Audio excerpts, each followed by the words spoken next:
Alex Golesh is making moves, but how does he intend to replace Kenyatta Watson?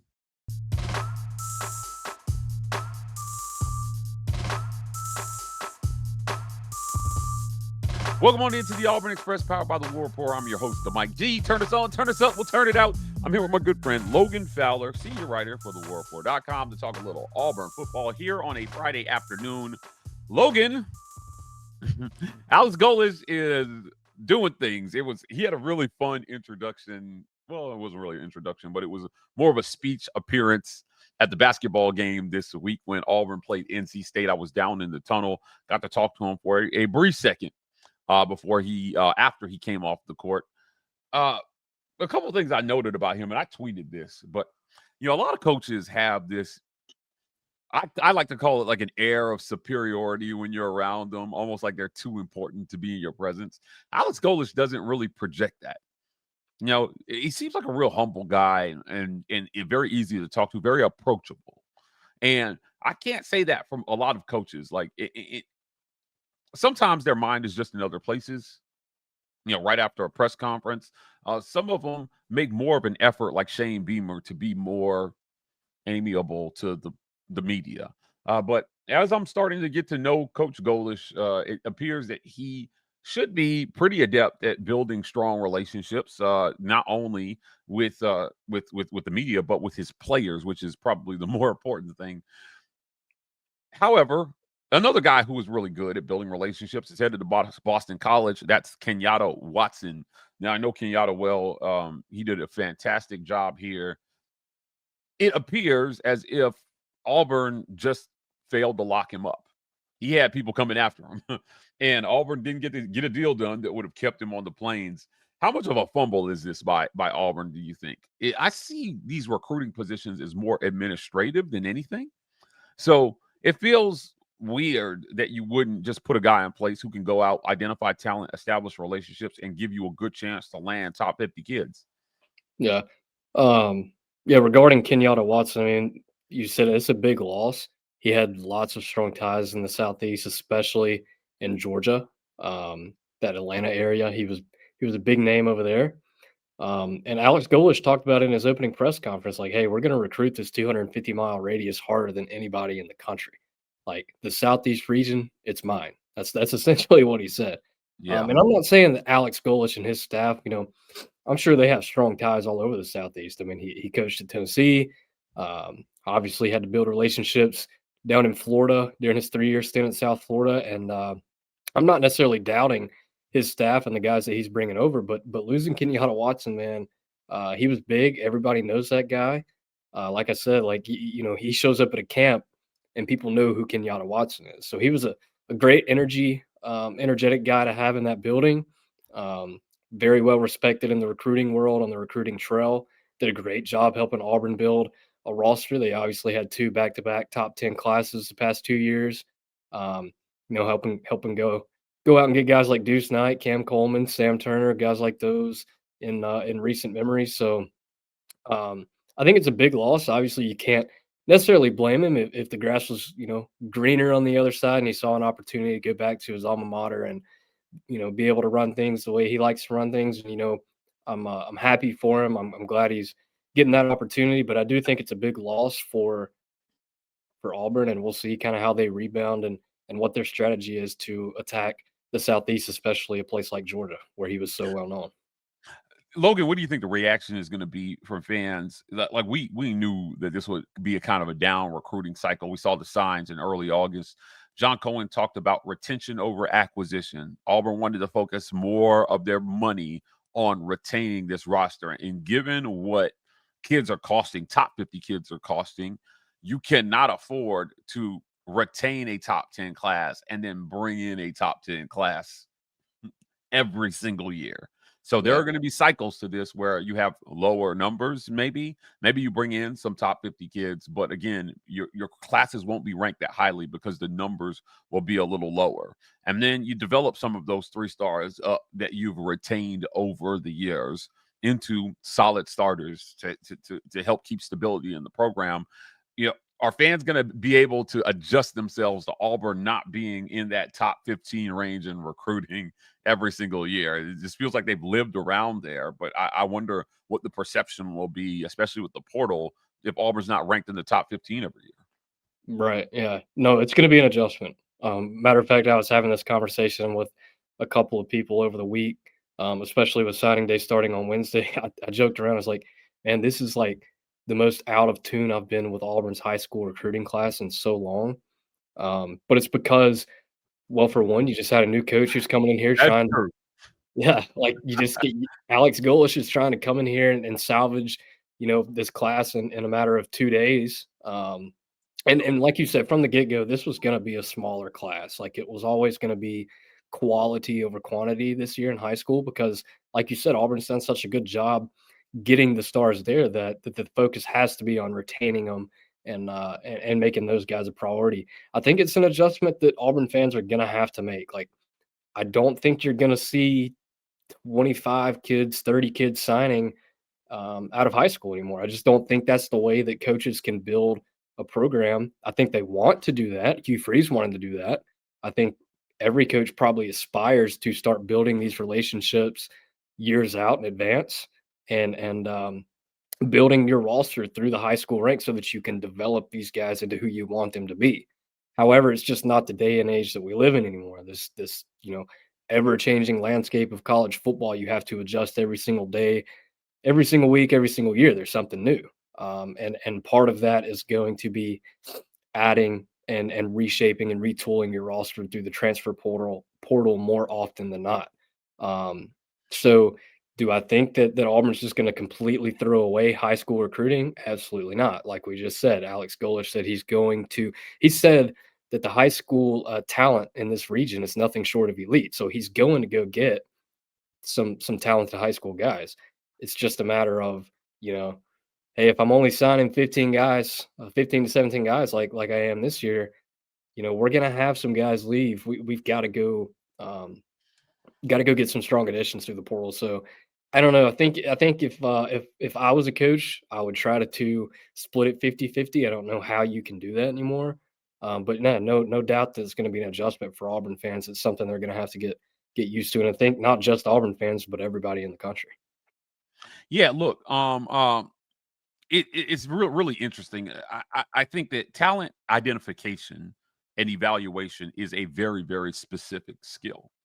And because of the money that's involved now, you're going to see more college teams operate the way pro teams do, Logan, where, a lot of times personnel decisions are in an NFL coach's purview, right? You have input, certainly, but they bring in GMs to build rosters.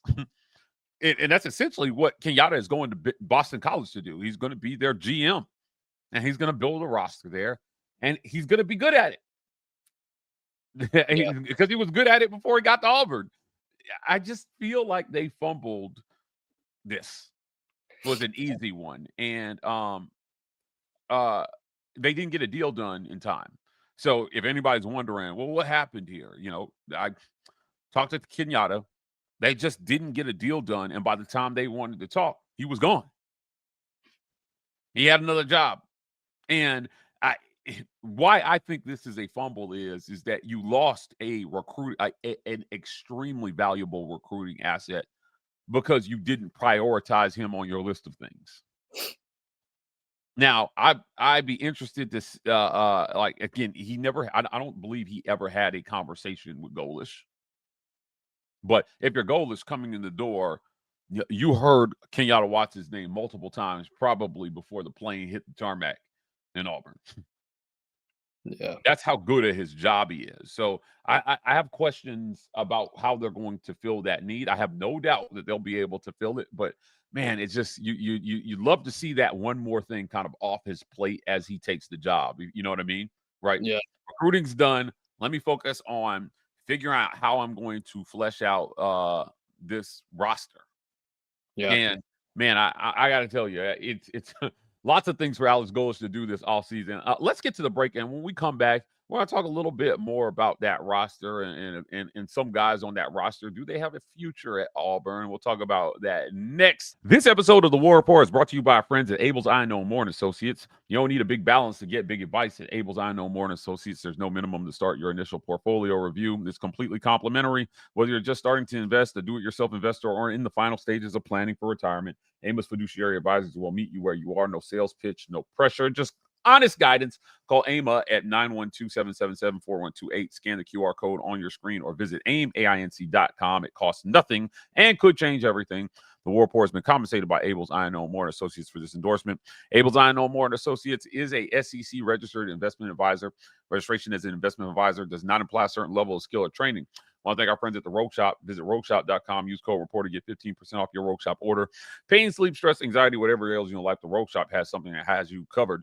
Our guy, Richard, is a longtime sponsor of this show, dropping a little something extra in there for everybody using code REPORT today. I want to thank our friends at the Vibe Vault. You can find them at 3462 Crosswinds Road, Suite E in Phoenix City, Alabama. If you're in the Columbus, Phoenix City area and you're looking to get fresh for the weekend, the Vibe Vault is the place for you. I promise. Fresh lineups, fresh beer trims. They do everything good over at the Vibe Vault. They're on Highway 431, right across the street from Chattahoochee Valley Community College, next to the Renfro Supermarket and the Marco's Pizza. The Vibe Vault, not just barbers, lifestyle consultants. Last but not least, I want to thank our friends at Sky Tobacco and Vape. Ever run out of vape juice late night and think, well, that's it, I'm just out of luck? Not with Sky Tobacco and Vape around. They've got more locations than the Waffle House, Columbus, Phoenix City. Whether you're cruising down 280 or headed up Airport Thruway, they're probably right around the corner from where you're at. Sky Tobacco and Vape. Price is so good, you'll do a double take, and no judgment if you walk in at 10 p.m. wearing your pajama pants. Let's jump back into our conversation here. Golesh has to flesh out a roster, and he has to have some very honest conversations with players. I'm reported today that Golesh has met with Cam Coleman and his family this week, and the results of that meeting were that they expressed that he is a priority and that they want him back. So I was relieved to hear that. Top 5 overall player coming out of high school. Yeah, He no will doubt. be one of the most sought after players in the country if he decides to hit the portal, and he will absolutely star wherever he goes if it's not on the plane. So happy to hear that Cam Coleman may return to Auburn, and that the coach is prioritizing him. There were some other conversations this week that weren't so happy, and there were a couple of players in that wide receiver room. I don't feel comfortable releasing their names just yet, but they were told that they don't fit the scheme and that they should look elsewhere. While that's sad, and there's not a lot of guys in that wide receiver room, I don't like. I love this wide receiver room, and Yeah. I'm not talking about just Perry and Cam and Malcolm. I'm talking about all these guys. Even the 2s and 3s are really, really good. So, but you got to be real with kids. And what I like is that they're being told that they don't fit early enough for them to handle their business. This is another character thing about Golesh that I think that as he works through his process, I really like. Mhm. Be fair to kids. Don't keep them on the hook if you know you're not going to use them. Let them get Yeah. out of here, man, and then go recruit kids that do have a future in your system. Well, talk to me, Logan, about this roster and roster retention. There's some great conversations being had, and there are some not so great conversations that have to be had. But either way, you got to have them. Yeah, no, you do. You got to have them, and like you said, I don't guess I really I haven't thought about this, but I do respect that out of Goalish. Like, hey, having the tough conversations, like I know I'm a new guy, but you just don't quite fit what I'm trying to do here. Looking out for the best interest of those guys, so that's something to respect. But no, look, I mean, he said in his opening press conference, like first order of business is meeting with these current players, like their priority number one. He said that Cohen wanted to know a plan. They had a plan going into this thing, mapped out minute by minute for months and months in advance to try to build this thing up. And priority number one is meeting with the guys you already have. Look, we've talked about it ad nauseum on this show. This Auburn roster is talented. This Auburn roster can compete with anybody in the country. That's what made the job so attractive for these candidates throughout the coaching process. He was even asked about that on Monday during his opening presser. So Auburn's got the roster in place. Now it's up to Golesh to keep it intact. Now you're going to see some guys leave. Simple as that. You're going to see it every year. What Golesh needs to make a priority is keeping obviously your Cam Colemans, your wide receiver room. Try to keep those guys intact. But Auburn the past 2 seasons has played so many freshmen on the defensive side of the ball, and this is where I think keeping DJ Durkin comes in really big. Is the fact that Durkin can help you retain some of this young talent defensively. Like Auburn's defensive roster, defensive makeup is built on these young kids that they've built through the portal and through the high school ranks the past couple of years. Keeping your guys like Malik Autry, Jordan Crawford, Jared Smith, that defensive line class that you had last year. Got to keep those guys. Keeping in Xavier Atkins, who will be in year 3, but I don't think he's going anywhere with DJ Durkin. But lots of young talent on the back end. Like that's got to be priority number 1, is somehow finding a way to make these young kids happy and explain to them that you want them to be a vital part of this rebuild and bringing championships back to Auburn. So I think that's priority number 1. Like we said, you're obviously, and you just got to get used to it nowadays. It's just a day we live in. You're going to have some guys hit the portal, and you're going to have some big name guys hit the portal that you really wanted to see succeed at Auburn. There's already been a handful of guys for me over the past few years who I really wanted to see do well in orange and blue, who just weren't given the opportunity. So it's an unfortunate part of where we're at nowadays. I think Golesh has what it takes to keep this roster intact for the most part. I think he's doing a great job with his staff hires so far. Keeping Durkin, Vontrell King Williams is going to be big, and keeping some of that young defensive talent that we just talked about intact. Still interested to see what he does with Wesley McGriff. I think Wesley McGriff is going to be a big part of recruiting as well. He's very well respected. He brought his cornerback coach, DeMarcus Van Dyke, over from USF. So we'll see what happens there. But no, I mean, I think that I think he's going to do an okay job keeping this roster intact, and he's going to have to attack the portal hard no matter what. Yeah, look, his recruiting personnel guy, I think his name is Alex Fagan, right? Mm-hmm. Right. He came over. He followed me on Twitter, so assuming he's started to make the rounds and kind of settle himself into Auburn. There will be detractors that say, "Oh, he's bringing his USF guys over." Look, man, you need people around you that know how you operate and that you can trust, right? But you also need guys who understand the landscape of the SEC as well, too. So Golesh is a guy who understands the landscape of the SEC himself. So he's not completely, that's not going over his head. I'm certain that's not going over his head. When I had a 4-hour conversation with Brian Harsin. And Logan, as you know, we've had great relationships with every Auburn head coach since we've started the War Report. And when Harsin was fired, I was laying in an ICU bed. So we never really got a chance to connect before he was out of the plans. And so it was interesting to me that when we talked, he said, "Mike, there are a ton of things that I would have done differently." And one of the things he pointed to was keeping more people around him who understood the lay of the land in the SEC. They thought they erred in thinking that they could do things a certain way, but there are things that you have to adhere to down here that matter in terms of relationship management. And he just didn't have enough people around him that understood how things work here. It is a necessary part of the job. And Auburn's not the only place that it's like that.